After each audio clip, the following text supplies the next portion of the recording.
Good morning, everyone. First of all, I just wanted to congratulate the entire team of civil servants, of our elected officials that were involved over years, actually, in achieving what was announced this week. Manitoba was announced as top of the class for red tape reduction. This is a Canadian Federation of Independent Business extensive report card that they develop. We earned our fourth consecutive A, and it's important to understand. We're graded in 3 different areas, all the provinces, on regulatory accountability, regulatory burden, and interprovincial cooperation, and we came out on top. This is important. We're acknowledged by this national organization as a North American leader in regulatory accountability. And they said that we earned the best overall score because of that commitment to accountability, and also our commitment, which has been ongoing, to lower the barriers to doing business among our Canadian provinces, and to get those barriers down is really important. This is an important distinction that we've earned as a province, because it positions us better to recover from the negative impacts on our economy from COVID. It'll position us better to attract capital to our province and within our province, to create more jobs and more opportunities for Manitobans who want to get back to work. So thanks to everybody who's been involved so much in this, and on an ongoing basis continues to be involved, to make sure that job-killing red tape doesn't get in the way of the jobs that we want for our friends and neighbors and our kids here in Manitoba.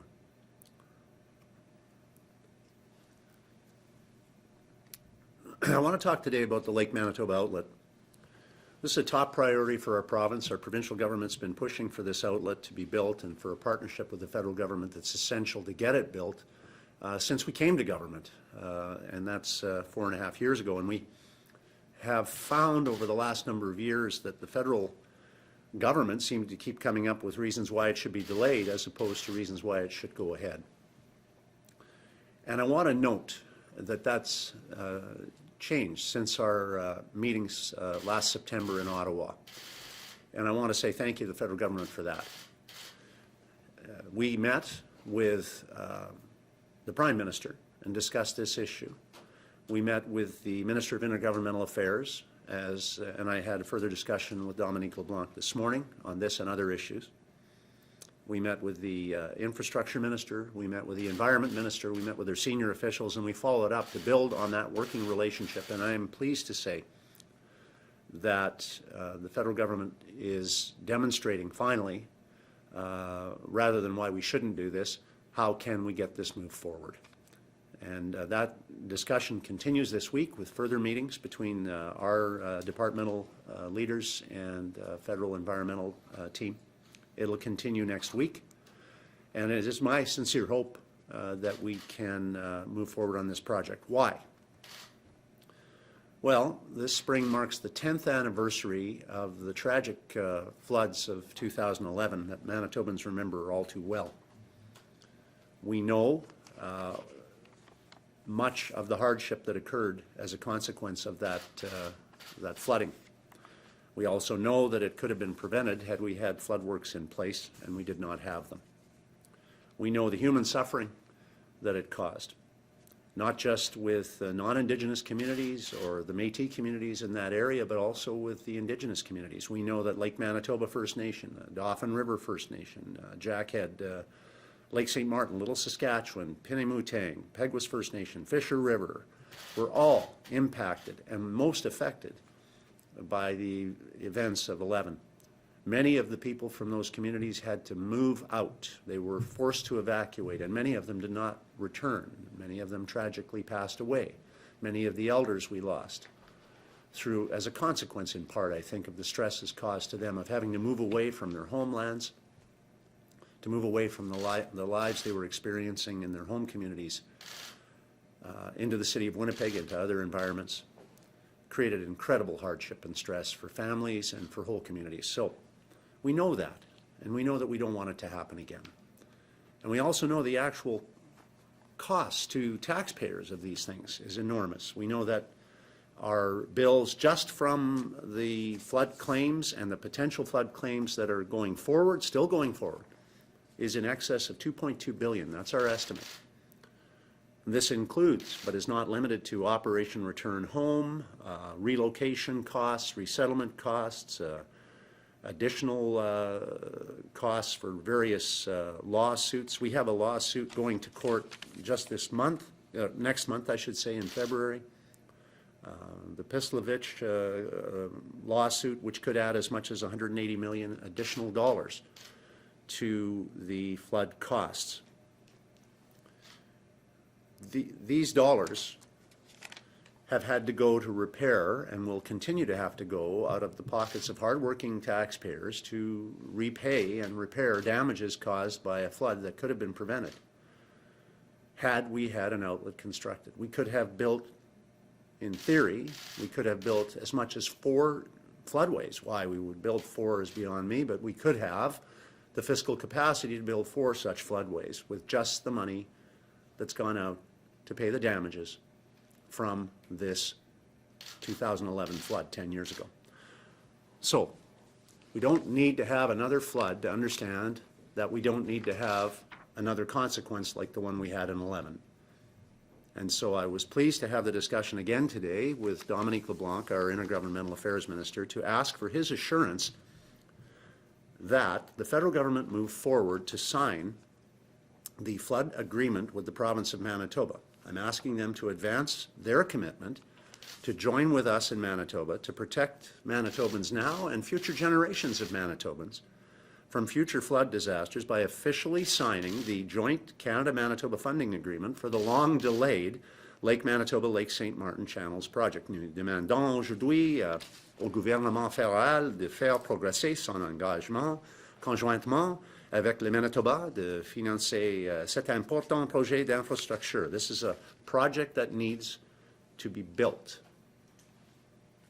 Calling on the feds to sign this funding agreement should signify to Manitobans and to the federal government that we understand delays are dangerous, delays add human costs, delays don't give people their lives back. And the people of this area, people of Manitoba, our friends, our neighbors, our families have been sacrificed for generations now to protect the rest of us.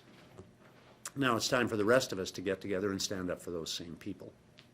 That's what we're going to keep doing, and I hope I have more detail to report to you in the not-too-distant future, but I wanted to make it very clear I am thankful for the supportive cooperation of the Minister of Infrastructure, Minister McKenna, to the Minister of the Environment, Minister Wilkinson, also to our Minister of Finance now, former Deputy Prime Minister and Intergovernmental Affairs Minister Chrystia Freeland, and also to Dominique LeBlanc for his cooperation and support in this. And I know that I speak for Manitoba's MPs in saying this is a high priority project.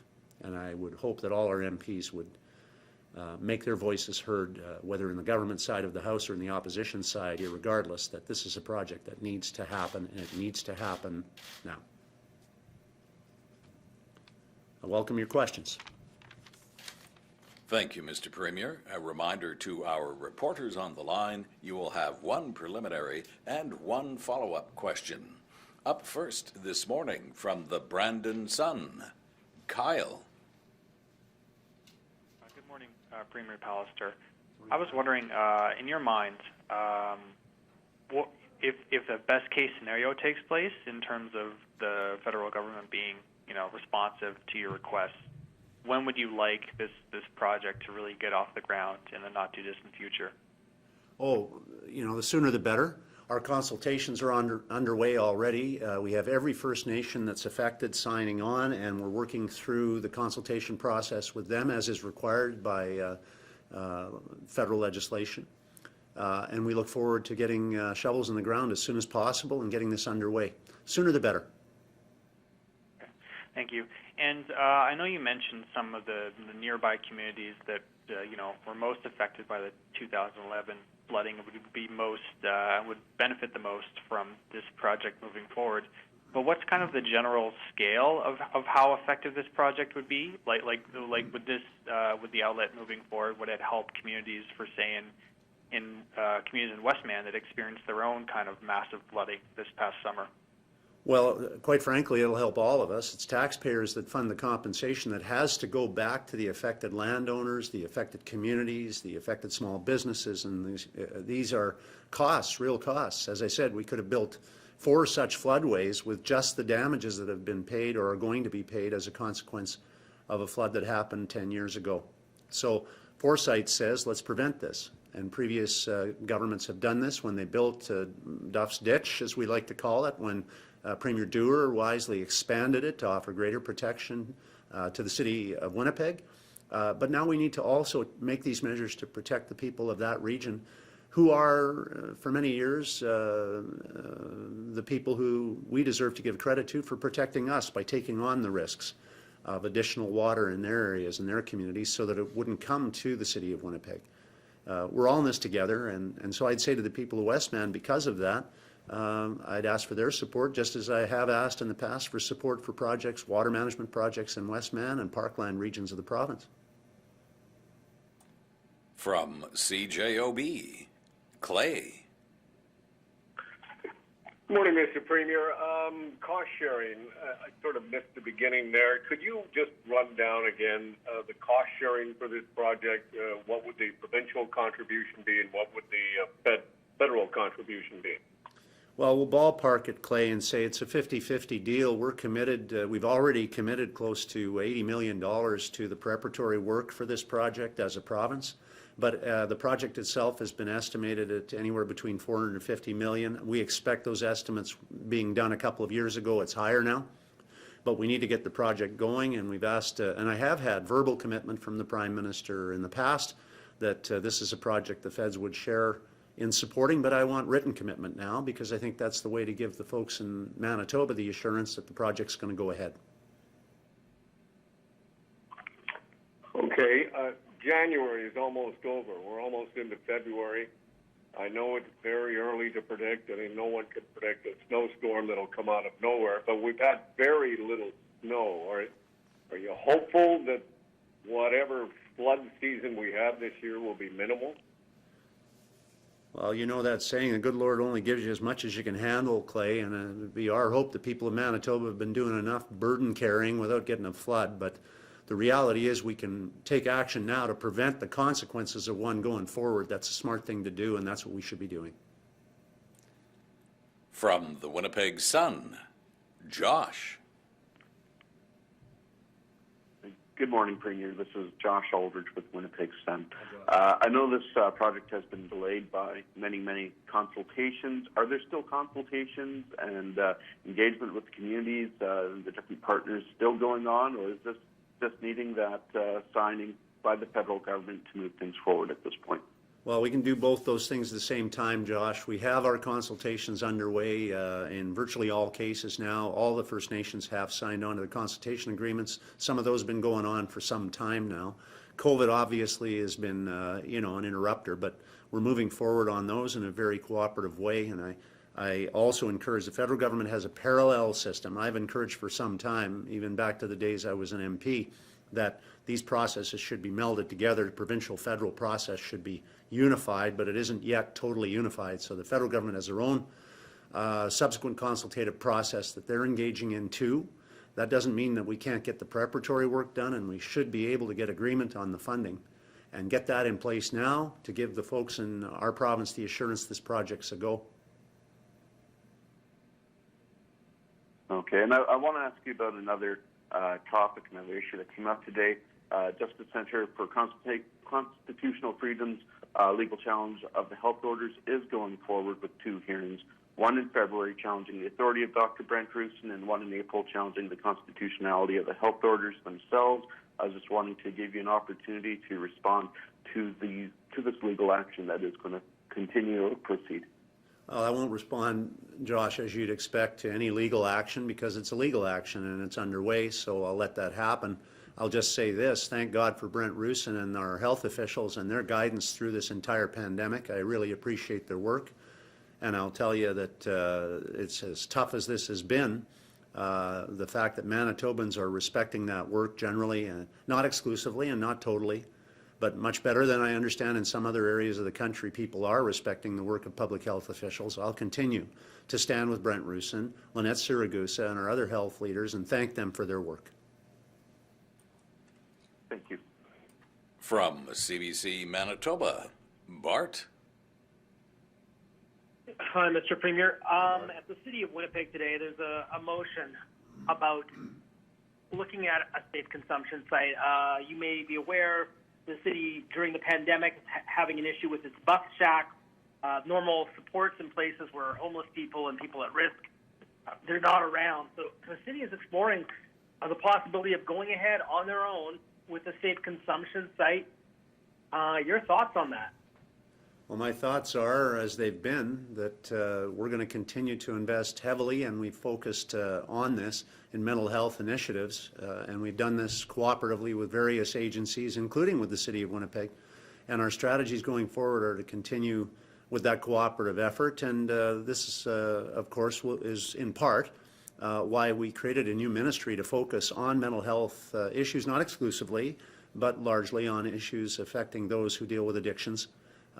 We want to make sure we do the right things, and we continue to do the right things, especially with the exacerbation of these kinds of challenges as a consequence of COVID. I think it's very timely that we work together cooperatively going forward as well. So on that note, given the unusual circumstances of the pandemic, just on a yes or no basis, would you forego your previous opposition to safe consumption sites on an emergency basis? I'll let the minister speak to the specifics of the issue, but again, we focused significant tens of millions of additional investment in working with those who have addictions, and I know that the mayor has been of the view for some time that he would like to have what he calls a safe consumption site, and we have been of the view that that would be a lower priority investment than the tens of millions that we're investing in other preventative measures. Thank you for that. From CTV Winnipeg, Jeff. Oh, hi, Mr. Premier. Just following up on Bart's question. A couple of years ago, you said you just don't believe that safe consumption sites work and that they attract crime. I'm wondering if that's still your view. Well, nothing works perfectly, so I wouldn't want it to be taken as an absolute statement that there may not be some conceived value from such sites. I don't think that it's as high a priority as perhaps some others do. We are investing in many, many other initiatives, and our new minister can outline those for you in detail. We can provide a briefing, actually, if any of you are interested in reviewing the extensive investments that we're making and plan to make in preventative activities that will assist those who are dealing with addictions in their lives. Thank you. And can I just go back to the outlet, if I could, for a second? I guess I'm not quite sure if you could just maybe explain it better. You said the federal government has now shown more of a willingness, as opposed to in the past, to move this forward. What changed? Like, what did they say that changed? What obstacle did they take out of the way? Can you be specific? Well, sure. I can tell you that for years we kept getting additional requirements piled onto us as a province by not exclusively, but often the federal environmental people, and they were not communicating those until after the fact. So it was going like this: federal government poses a number of questions. We do our best to answer them.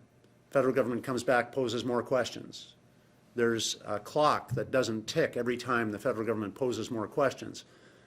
This clock represents the 1 year that the federal legislation says they have to decide on a project application. Every time they added more questions, they stopped the clock. So as a consequence, we are now 4.5 years into this, with clock stopping being the habit. Now, since last September, when we extensively reached out to these various departments on this project and on a number of other issues, I might add, we've seen some changes in that approach, and there's much more willingness on the part of the Environment Department to sit down at the table with us and work through some of the issues rather than simply stonewall us and cause more delays. I want that to continue, and I think all Manitobans want that to continue too. From CityNews, Jonas. Good morning, Mr. Premier. On the flood work that you're hoping for, I know you're putting some pressure on the feds this morning, but I just want to touch back on the injunction from this summer from 4 Manitoba First Nations. They want a successful injunction on the project. How is that changing plans moving forward, or how has this impacted plans for you guys right now? Well, I think you're probably referring to the injunction which was defeated in court on December the 23rd, where it was demonstrated in the court decision that this was a groundless attempt to delay the process and that it had no basis in actual fact. If that's the court challenge from Interlake Tribal Council that you're referring to in the Manitoba Métis Federation, that case was lost and well lost. Thank you for that, sir. I missed that over Christmas. I appreciate that update. Just as far as a timeline, if the feds do give you the go-ahead, I mean, how soon can shovels get in the ground?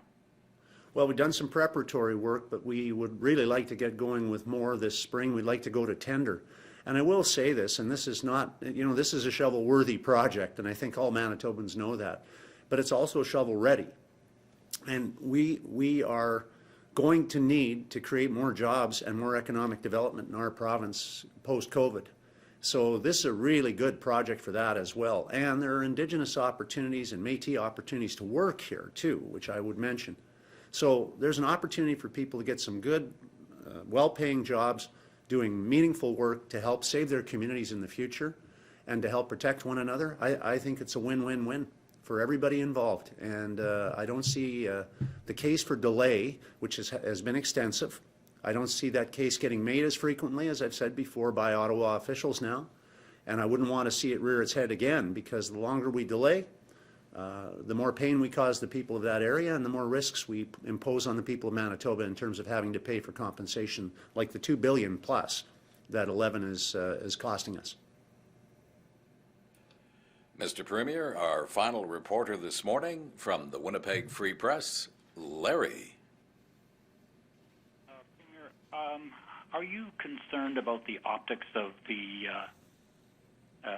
chairman of the board of a major health authority deciding to travel to Arizona at this time against the entreaties of yourself, Dr. Roussin, and federal officials? What do you say to the average Manitoban who is outraged by this? Well, I'd say I'm disappointed. I've said it repeatedly and I'll say it again. Don't travel now. This is not the time to do it.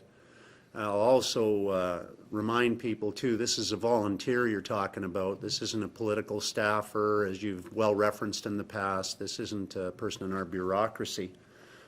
And so I would make that distinction. This is a person who, apart from per diem, is one of over 1,000 people that have volunteered to serve on a board in our province. And so, you know, I'm not making excuses. I'm just saying that the person involved is not a paid staffer of the government like 1,000 other people. They serve as a volunteer.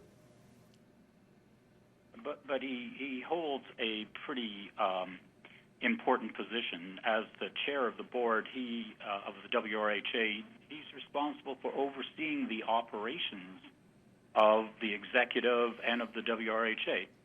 So your health minister said yesterday that the government would not remove Mr. McWhirter from his position. Is that the government's position still? Will he not face any sanctions? And is this a question of folks in high places being allowed to travel with impunity if they have the right connections in government? Hardly, but the question and the way it was posed, Larry, demonstrate yet again your paper's tendency, whether it's editorially dictated to its reporters or not, to focus rather harshly on negativity and to be critical of the government. You published the fifth story on my work in Ottawa last year. This week, you referenced it in a way that created the impression that I'm somehow disrespectful of taxpayers, and I resent that, Larry, because it's false. I've never flown on the taxpayer on a business class ticket or first class ticket. I cover most of my costs myself. And when I see a report like today in a Toronto paper outlining the Trudeau family's vacation in 19 costing taxpayers over $200,000, but I don't see reference of it anywhere in the Free Press, yet I see you 50 times reporting on my family going to the same place, Costa Rica, without costing the taxpayer a nickel. I have to ask myself, is that professional journalism, Larry? I have to ask myself that question, and I think the answer to that question, honestly, is no, it is not. Thank you.